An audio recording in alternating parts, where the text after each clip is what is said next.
नकली पनीर में मिलाए जाने वाली चीजों के बारे में आपको बता देता हूं। नकली या मिलावटी पनीर में पहला आइटम जो मिलाया जा रहा है वो है स्किम्ड मिल्क पाउडर, यूरिया और डिटर्जेंट। इन सभी चीजों को मिलाने से पनीर को सफेद बनाने में मदद मिलती है। इसके अलावा सल्फ्यूरिक एसिड भी मिलाया जाता है। इससे नकली पनीर को पनीर जैसी शेप या आकार दिया जाता है। इस एसिड की वजह से नकली पनीर को काटते हुए भी इसकी पहचान नहीं कर पाते। नकली पनीर में चिकनाई लाने के लिए पॉम ऑयल मिलाया जाता है। इन सभी चीजों को तैयार करने के बाद एक घोल तैयार होता है जिसमें सोडियम बाइकार्बोनेट यानी बेकिंग सोडा डाल दिया जाता है। इससे पनीर का घोल फट जाता है और बाद में इसे बड़े बड़े टुकड़ों में जमा दिया जाता है। यही पनीर ठंडा करके आपके आसपास के इलाके की दुकानों तक पहुंचकर आपके घर तक पहुंच रहा है।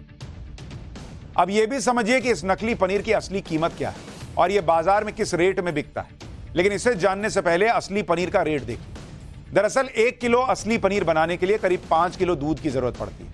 अभी 1 लीटर दूध की कीमत करीब 70 रुपए है। इस हिसाब से 1 किलो असली पनीर की कीमत 400 रुपए के आसपास बैठती है, जबकि 1 किलो नकली पनीर को बनाने में मात्र 100 से 120 रुपए का खर्चा आता है। इसे दुकानदारों को थोक रेट में 150 से 180 रुपए में बेच दिया जाता है। बाद में यही पनीर इलाके के हिसाब से आपको 300 से 400 रुपए में मिलता है। अगर आपको कोई दुकानदार सस्ता पनीर बेचने का ऑफर दे रहा हो तो संभल जाइए, क्योंकि यह नकली पनीर या मिलावटी पनीर हो सकता है। देश में नकली पनीर का मार्केट इसलिए भी बढ़ रहा है क्योंकि आम नागरिक के पास नकली पनीर की पहचान करने वाली कोई मशीनरी या लैब तो है नहीं। इसके अलावा लोगों के पास नकली पनीर को पहचानने की जानकारी भी नहीं है। आपको कुछ तरीके बता देता हूं जिससे आप घर पर ही नकली पनीर की पहचान कर सकते हैं। इसके लिए सबसे आसान तरीका तो यह है कि पनीर का एक छोटा टुकड़ा लें और उसे हाथों से मसल कर दें। अगर पनीर टूटकर बिखरने लगे तो समझिए कि पनीर नकली है। दरअसल नकली पनीर में मौजूद स्किम्ड मिल्क पाउडर ज्यादा दबाव सहन नहीं कर पाता और दबाव पड़ते ही बिखर जाता है। दूसरा तरीका यह है कि पनीर को पानी में उबाल लीजिए। जब ठंडा हो जाए तो सोयाबीन या अरहर दाल का पाउडर पनीर पर डाल दीजिए। अगर 10 मिनट बाद पनीर का रंग लाल होना शुरू हो जाए तो समझिए कि पनीर में डिटर्जेंट या यूरिया की मिलावट की गई। इसके अलावा पनीर पर कुछ बूंदे आयोडीन टिंचर की डालें। अगर पनीर का रंग गहरा नीला या काला हो जाता है तो समझ जाइए कि पनीर मिलावटी है और इसमें स्टार्च की मात्रा बहुत ज्यादा है। आयोडीन टिंचर किसी भी केमिकल शॉप पर आसानी से मिल जाता है। अब इसके लिए यह नहीं कि पूरे पनीर पर डाल दिया और पता चला कि अच्छा पनीर भी खराब हो गया। थोड़ा सा पनीर लेकर उसमें डालिए। आयोडीन टिंचर की मदद से किस तरह पनीर की पहचान की जा सकती है, इसका एक वीडियो आपको दिखाता हूं। इस प्लेट में पनीर के 2 टुकड़े रखे हुए हैं। पहले टुकड़े पर पीले रंग का आयोडीन टिंचर डाला गया। इससे पनीर पर पीले रंग में कोई बदलाव नहीं आया, जबकि दूसरे पनीर के टुकड़े पर इस केमिकल को डालने के बाद इसका रंग काला हो जाता है। ये देखिए, पहले पे डाला वो पीले का पीला है। अब दूसरे पर देखिए डालने पर क्या होता है। ये देखिए पनीर काला हो गया। यानी काले रंग वाला पनीर मिलावटी है क्योंकि इसमें स्टार्च की मात्रा बहुत ज्यादा है। अब आप भी इस आयोडीन टिंचर की मदद से मिलावटी पनीर को पकड़ सकते हैं। तो बड़ा जरूरी है कि इस तरह से एहतियात बरतिए। पाठशाला देखते रहिए।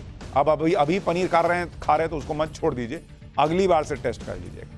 एक छोटा सा ब्रेक ले रहे हैं। ब्रेक के बाद स्वाति मालीवाल केस में केजरीवाल को लेकर एक और बड़ा खुलासा, एक और बड़ी जानकारी आ रही है, वो भी बताऊंगा। और ब्रेक के बाद स्वाति मालीवाल केस में अरविंद केजरीवाल कैसे अपने करीबी विभव को बचा रहे थे, जो आरोप लग रहा है, उस पर एक और बड़ा खुलासा हुआ है। अब यह पता चला है कि विभव लखनऊ दौरे के बाद भी अरविंद केजरीवाल के साथ ही मौजूद था। मारपीट के बाद सबसे पहले विभव को केजरीवाल के साथ लखनऊ में देखा गया था। इस पर बहुत सारे सवाल उठे कि भाई अरविंद केजरीवाल विभव को साथ लेकर लखनऊ क्यों गए, लेकिन बावजूद इन सवालों के लखनऊ के बाद से विभव केजरीवाल के साथ दिखा तो नहीं। लेकिन अब खुलासा यह हुआ कि विभव लखनऊ से केजरीवाल के साथ अमृतसर भी गया था। फ्लाइट पैसेंजर डिटेल से इस बात का खुलासा हुआ है। विभव पहले 16 मई को केजरीवाल के साथ लखनऊ गया, फिर लखनऊ से केजरीवाल के साथ पंजाब गया था। ये उस फ्लाइट डिटेल में लिखा हुआ है, आप देखिए उसमें अरविंद केजरीवाल, संजय सिंह और तीसरा नाम विभव कुमार का भी लिखा हुआ है। यानी लखनऊ में विभव कुमार के दिखने के बाद, इतना हंगामा, इतना बवाल होने के बाद भी अरविंद केजरीवाल विभव को साथ लेकर घूमते रहे। और यही बात स्वाति मालीवाल भी कह रही हैं कि इतना सब कुछ होने के बाद ना मुझे एक फोन किया, ना मेरा हाल पूछा अरविंद केजरीवाल ने, और जब विभव को साथ लेकर घूमते रहे तब मुझे पुलिस में अपनी बात कही। एक छोटा सा ब्रेक।